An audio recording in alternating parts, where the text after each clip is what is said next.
Vamos lá, pessoal. Lei 10.261 de outubro de 68 para escrivente judicial do Estado de São Paulo, concurso que está para sair. Então a gente vai começar a estudar. Meu nome é Aprígio de Souza Soares e nós vamos trabalhar junto essa disciplina. Eu fiz esses slides, esse material, com base no último concurso, do artigo 239 até o artigo 331. Se o edital trouxer alguma novidade, a gente retifica este nosso material. Então, sem perder tempo, vamos lá direto ao assunto. Artigo 239. Lembrando a todos que esse é o Estatuto do Funcionário Público do Estado de Minas Gerais. O artigo 239 diz o seguinte: é assegurada a qualquer pessoa física ou jurídica, independentemente de pagamento, o direito de petição contra a ilegalidade ou abuso de poder e para a defesa de direitos. Pessoal, já de cara no artigo 239, nós temos possíveis várias questões de concursos públicos. Primeiro, os detalhes que você deve observar para a sua prova. Primeira, pessoa física. Pode ser pessoa física, um cidadão comum, pode ser pessoa jurídica, uma empresa. Todos eles têm o direito de petição, independente do pagamento. Então, não é exigível, o poder público não pode exigir pagamento para que haja o direito de petição. Esse direito de petição é um direito constitucional. É trazido para a lei do Estado de São Paulo, mas também há previsão na Constitucional. O direito de petição contra a ilegalidade ou o abuso de poder, mas não somente para isso. Não é só quando o poder público ele abusar no poder ou cometer uma falta, uma ilegalidade, que você terá o direito gratuito de petição, também para defender seus direitos, ainda que o poder público não tenha cometido a ilegalidade ou abuso de poder. Mas se você quer defender qualquer direito, você vai fazer uma petição ao poder público sem necessitar de pagamento de taxas. Você quer ver um exemplo? A coleta de lixo está sendo mal feita na sua rua. Você vai poder ir até o poder público e fazer sua petição para que eles melhorem aquele serviço. Então, guarde isso. Pessoa física, jurídica, de graça, contra a ilegalidade, abuso de poder e defesa de direitos. Parágrafo 1º. Qualquer pessoa poderá reclamar sobre abuso, erro, omissão ou conduta incompatível no serviço público. Um detalhe que eu deixei de falar para vocês, pessoal, na realidade, dois detalhes. Que esse material serve para, além do escrivente judicial, qualquer concurso que cair essa matéria, e ainda que está atualizado até 2014. Qualquer falha, qualquer novidade que alguém descobrir, a gente vai construir o conhecimento junto. Mas eu pesquisei em várias leis complementares do Estado de São Paulo e, a meu ver, esse material está atualizado. Como eu disse no parágrafo 1º, qualquer pessoa poderá reclamar sobre abuso, erro, omissão ou conduta incompatível no poder público, independente de nacionalidade, independente de religião, independente de idade. Qualquer pessoa poderá reclamar sobre abuso, erro, omissão ou conduta incompatível no serviço público. O poder público, ele está aí para servir o povo, ele deve prestar um serviço de qualidade. Não provendo essa qualidade, qualquer um pode ter poder público para que ele conserte esse erro, essa omissão ou essa conduta incompatível. Parágrafo 2º. Em nenhuma hipótese a administração poderá recusar-se a protocolar, encaminhar ou apreciar a petição sob pena de responsabilidade do agente. Você foi até um órgão público, um funcionário público te atendeu. O que ele deve fazer? Ele vai protocolar aquele pedido, vai te dar um número para você ter o controle. Se ele não fizer isso, ele comete abuso. E não só protocolar, mas ele também vai ter que encaminhar esse pedido para a autoridade competente e ainda apreciar a petição sob pena de responsabilidade. Como que vai ser essa apreciação? Ele vai analisar e vai dizer: senhor, aqui está faltando alguns detalhes. Essa petição você está fazendo no órgão errado, você tem que ir para outro órgão. Neste caso será a apreciação. Mas se a petição estiver correta, o funcionário tem o dever de encaminhar para o órgão competente, para o setor competente. Se ele não fizer, a pena de responsabilidade. Haverá uma sindicância, haverá um procedimento administrativo, sumário ou não, mas pena de responsabilidade. Artigo 240. Ao servidor é assegurado o direito de requerer ou representar, bem como nos termos dessa lei complementar, pedir reconsideração e recorrer de decisões no prazo de 30 dias, salvo previsão legal específica. Pessoal, cuidado. Se você estiver estudando por uma apostila ou material antigo, pode estar diferente. Este é o texto atualizado que foi trazido para o Estatuto pela Lei Complementar 942, de 6 de junho de 2003. Portanto, é uma atualização. Então, foi trazido pela Lei Complementar. Então, por isso que o texto está dizendo: ao servidor é assegurado o direito de requerer ou representar, bem como nos termos dessa lei complementar, pedir reconsideração e recorrer das decisões no prazo legal de 30 dias, salvo previsão legal específica. Então, vamos entender o texto. Aqui não é qualquer pessoa, nós estamos falando aqui do servidor público. O servidor público, ele tem o direito de fazer um requerimento ou ainda o direito de fazer uma representação, tanto requerimento como apresentação, ou ainda pedir reconsideração. Aqui já é no caso dos recursos. No caso de recursos, ele vai reconsiderar ou recorrer às decisões no prazo de 30 dias. O prazo trazido pelo Estatuto do Servidor Público do Estado de São Paulo, para Estatuto do Funcionário Público ou Servidor Público, para recorrer ou reconsiderar as decisões que foram cometidas contra ele, é de 30 dias, salvo outras leis específicas que podem trazer prazos diferentes. Mas, em regra, e para a nossa prova, o prazo para que o servidor público possa recorrer ou pedir uma reconsideração de uma decisão que foi impetrada, que foi tomada contra ele, é o prazo de 30 dias. Nós vimos no início aqui, no artigo 239, a todos têm o direito de petição. Aqui nós estamos falando do servidor. Eles podem requerer ou representar, ou ainda fazer pedido de reconsideração ou recorrer das decisões tomadas contra ele no prazo de 30 dias, é o trazido por essa lei. Outras leis específicas podem trazer para diversas profissões prazos diferenciados. Dos deveres do funcionário público, artigo 241. São 14 itens que eu digo a vocês que é mais decoreba. Eles são muito claros. O que você deve fazer? Ler, reler para memorizar, porque cai em prova. São deveres do funcionário: ser assíduo e pontual, ir todos os dias no trabalho e chegar no horário compatível, no horário marcado, ser assíduo e pontual. 2. Cumprir as ordens superiores, representando quando forem manifestamente ilegais. A ordem ilegal não deve ser cumprida. E isso não é só nesse estatuto, em qualquer outro. Eu costumo dizer que este item aqui é o terror dos atiradores de elites. Os atiradores da Polícia Civil ou de outras forças, eles estão prontos para dar o tiro fatal ali e salvar uma vida ou não. E ele pede autorização e não é concedida. Aquilo ali para ele é quase a morte. Então, mas não pode descumprir, desde que seja legal. Agora, cumprir somente as ordens legais. Ordem ilegal não se cumpre. Representando, o que ele vai fazer? Ele vai fazer uma representação. Ele vai até o órgão competente e vai representar quanto à ordem ilegal que foi lhe atribuída. 3. Desempenhar com zelo e presteza os trabalhos de que for incumbido. Zelar, também ser prestativo quanto a todos os trabalhos que forem a eles incumbidos. É lógico que isso, se cair em prova, ninguém erra. 4. Guardar sigilo sobre os assuntos da repartição e especialmente sobre despachos e decisões ou providências.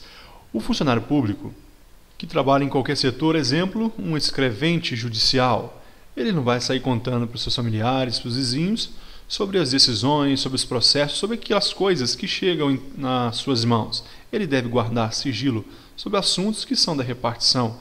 Ele vai chegar em casa, falar que o dia foi cansativo, tudo bem, mas os assuntos, os detalhes, ele deve guardar, sob pena de responsabilidade. São deveres, então, especialmente despachos, aquelas decisões, ou qualquer outras decisões, ou providências a ser tomadas, no âmbito ali da sua repartição. O despacho para nós aqui é o ato processual pelo qual o juiz dá andamento ao processo. Então, despacho as decisões, sejam elas finais ou não, e todas as providências. Tudo isso ele deve guardar sigilo. Nós temos agora o artigo 204, nós tivemos o 41, agora o inciso 5º. Representar ainda dos deveres do funcionário, representar aos superiores sobre todas as irregularidades de que tiver tido conhecimento no exercício de suas funções. Eu percebi que algo está errado, mas aquele algo errado, ele vai prejudicar o meu melhor amigo. Eu não representei, posso ser penalizado por isso. É dever representar aos superiores todo o conhecimento sobre a irregularidade no exercício de suas funções. 6. Tratar com urbanidade as pessoas. Cuidado, esse aqui é um texto novo, é um texto que foi também trazido em 2003. Houve uma reestruturação, foi reformulado esse inciso 6. O texto correto para a nossa prova é tratar com urbanidade as pessoas. Nem vamos ler o texto antigo para que não possa ficar confuso na hora da prova. Tratar com urbanidade as pessoas, todas as pessoas. 7. Residir no local onde exerce o cargo ou onde autorizado. Neste caso aqui, observe que esse não é um direito absoluto. A gente vai guardar isso aqui para a prova. Mas se cair assim, em hipótese alguma, o funcionário público poderá residir fora do local onde exerce o seu cargo ou onde foi autorizado. Isso estará errado. Nós temos decisões judiciais onde certos cargos, como por exemplo de juiz, já houve decisões em que não era viável que ele residisse naquela comarca. Então, não é absoluto, mas vamos guardar para a prova o seguinte: residir no local onde exerce cargo ou onde é autorizado.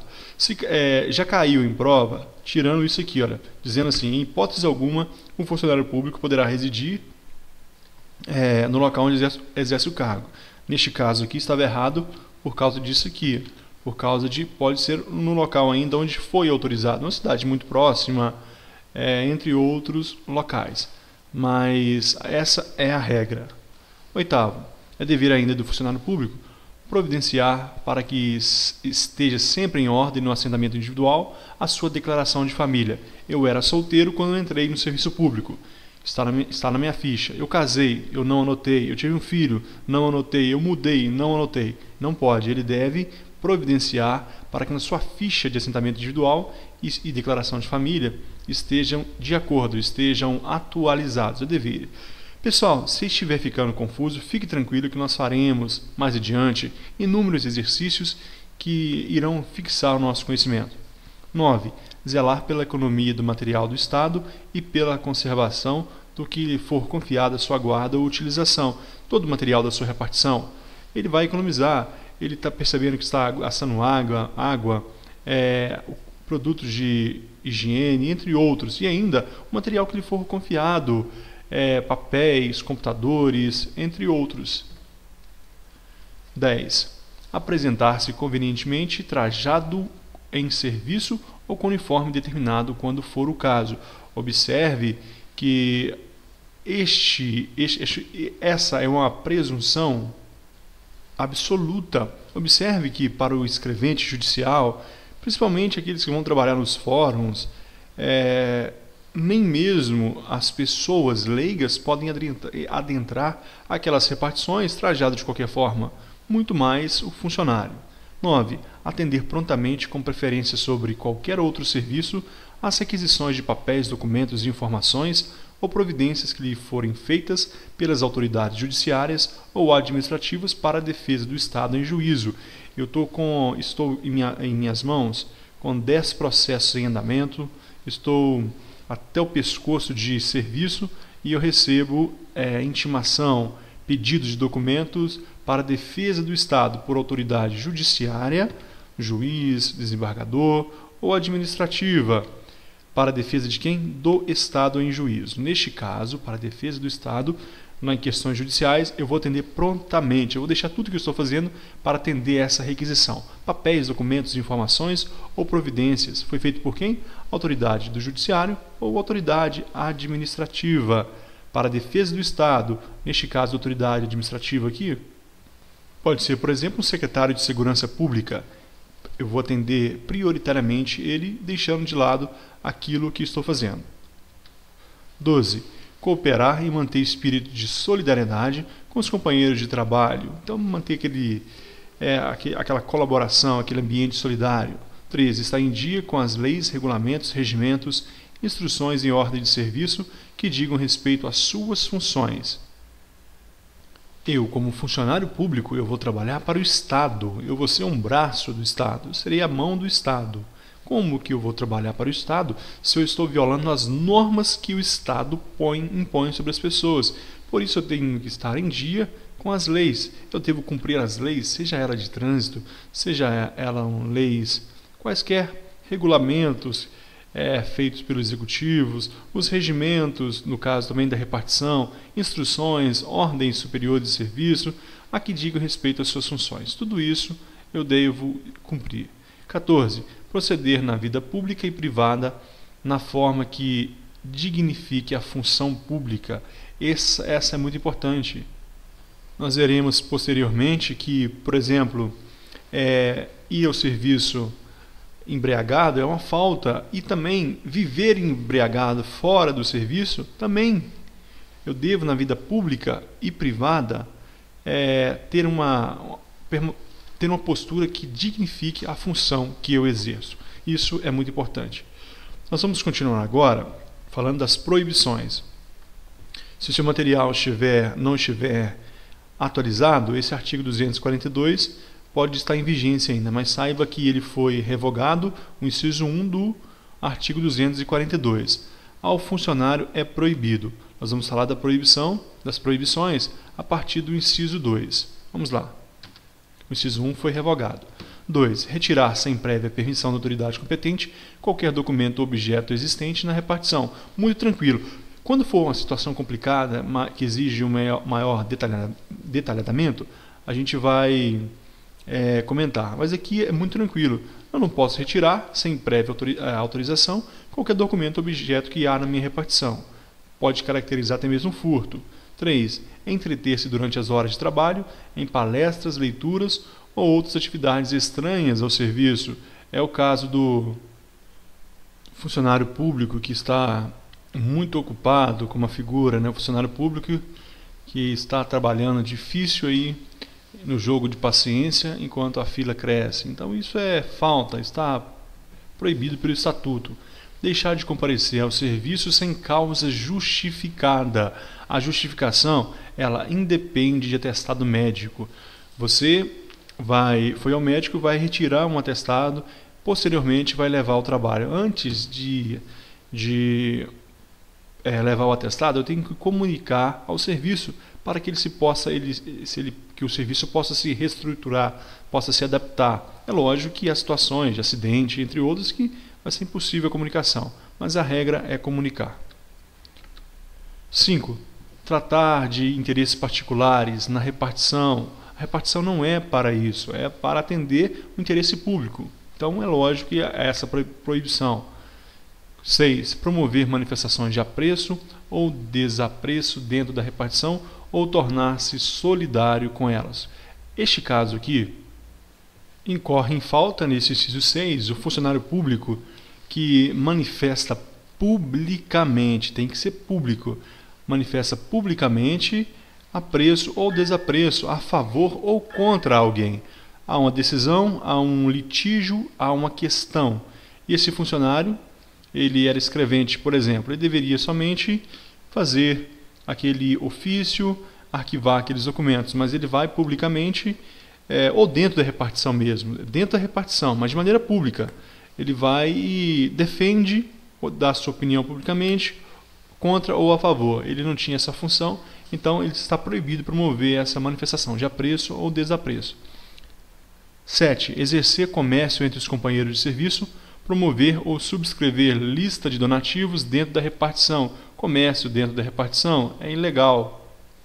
Assim como fazer lista de doações para determinados fins dentro da repartição, está proibido, por mais bela que seja, por mais nobre que seja essa lista de donativos. 8. Empregar material de serviço público em serviço em particular. Isso que ocorre em todas as repartições públicas sem exceção. Não pode usar material, usar a folha de ofício e a fotocópia, a máquina de Xerox, para tirar cópias para